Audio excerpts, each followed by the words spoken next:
Ya, baik.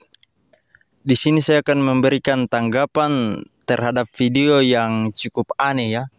Untuk itu mari kita saksikan videonya.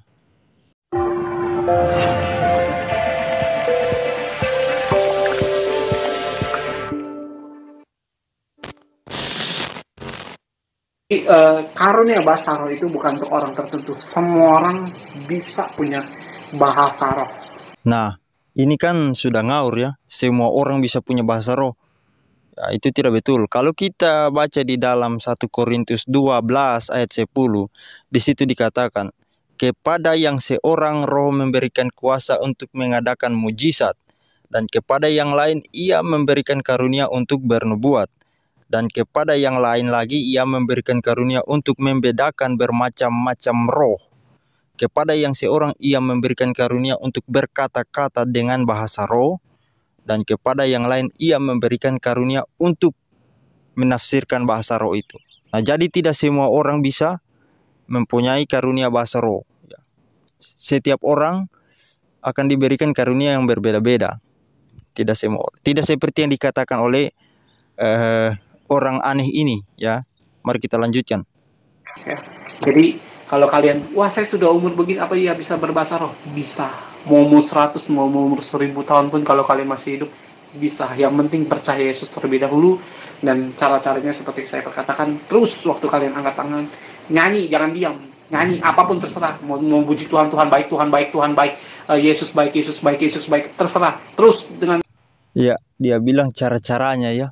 Nyanyi, entah mau bilang Tuhan baik, Tuhan baik, dan bla bla bla bla bla. Ini seperti mantra saja untuk mendapatkan bahasa roh ya. Ya, entahlah orang-orang seperti ini apa yang mereka pikirkan. Itu. Terus dan otak kamu jangan berpikir, jangan pakai otak gitu. Ingat ya, di dalam Tuhan itu jangan pernah pakai otak, jangan pernah pakai otak, itu menghalangi pekerjaan Tuhan. Iya, di dalam Tuhan jangan pernah pakai otak ya. Itu menghalangi pekerjaan Tuhan. Aneh ya. Di dalam Tuhan jangan pernah pakai otak. Nah, ketika dia berkata begitu sama saja dengan dia mengatakan bahwa di dalam Tuhan jangan pakai pikiran atau jangan pakai logika. Nah, banyak orang-orang Kristen yang anti logika ya, atau tidak mau pakai logika, tidak mau pakai pikiran, atau memisahkan antara pikiran dengan iman, logika dengan iman itu dipisahkan. Dan orang-orang seperti ini ketika mendapat serangan dari luar, ada kemungkinan besar imannya goncang. Orang-orang semacam ini ada kemungkinan besar gampang sekali digoncangkan imannya. Nah, apa sih logika itu? Kalau kita lihat menurut Kamus Besar Bahasa Indonesia, logika adalah jalan pikiran yang masuk akal. Ya, jalan pikiran yang masuk akal. Nah, kalau kita baca tentang penampakan Yesus kepada murid-murid ya, setelah bangkit di dalam kitab Lukas, khususnya di sini saya akan membacakan Lukas 24 ayat 42 sampai 45 saja. Lalu mereka memberikan kepadanya sepotong ikan goreng. Ia mengambilnya dan memakannya di depan mata mereka.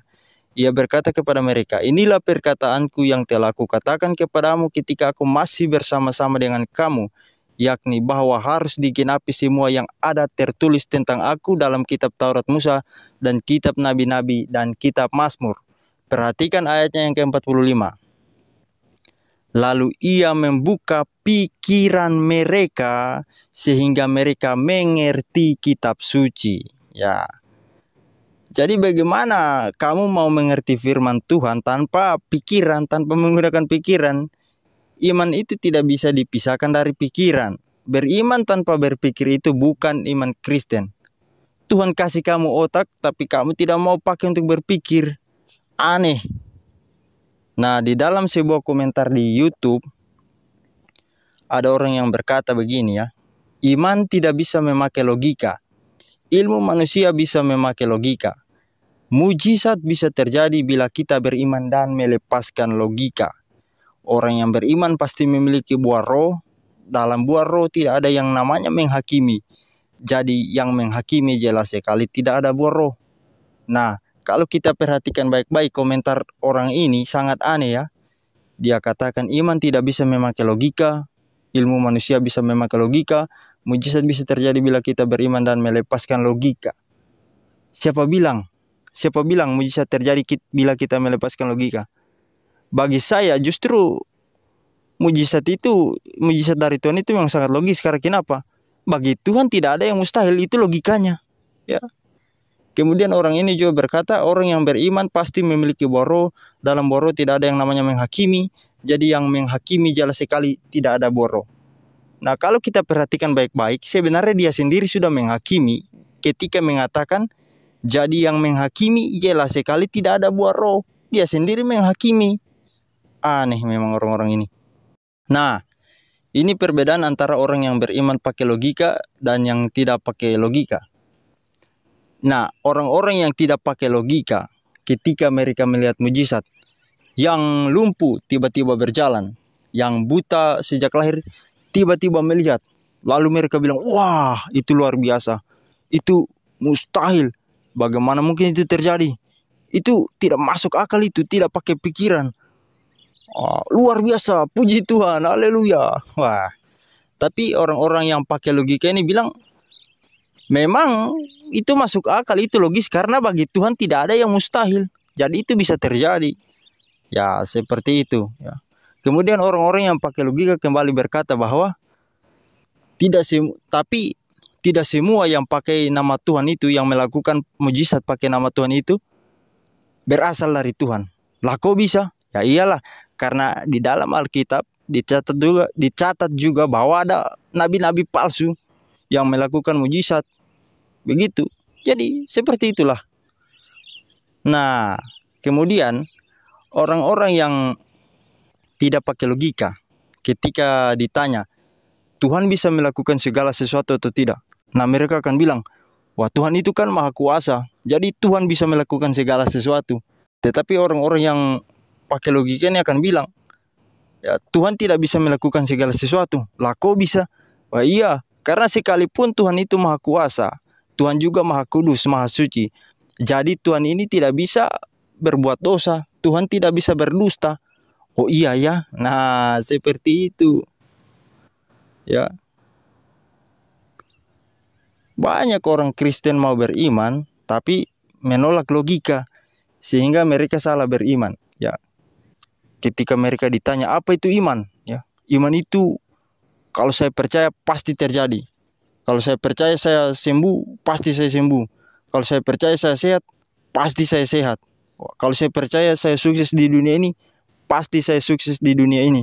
Mereka akan bilang begitu. Itu bukan iman Kristen ya. Itu halusinasimu saja. Ya. Iman Kristen itu adalah percaya kepada Yesus Kristus sebagai Tuhan dan Juru Selamat. Tidak lari dari itu ya. Sehingga siapa yang percaya kepada Yesus Kristus, maka semua hutang dosanya sudah dilunasi oleh Yesus Kristus di kayu salib. Dia tidak akan dihukum lagi akibat dosanya di kebinasan kekal nanti, karena Yesus Kristus telah membereskan semua hutang dosanya di kayu salib. Tetapi orang-orang yang tidak mau percaya kepada Yesus Kristus, mereka akan menanggung sendiri penghukuman akibat dosa mereka di kekekalan. Ya. Karena mereka tidak mau Yesus Kristus yang menanggung dosa mereka, berarti mereka mau tanggung sendiri. Jadi seperti itu. Ya. Segala sesuatu yang terjadi di dalam hidup ini, terpujilah Allah. Jadi iman itu bukan dari kamu untuk Allah, tetapi dari Allah untuk kamu. Semoga ini bermanfaat. Sekian.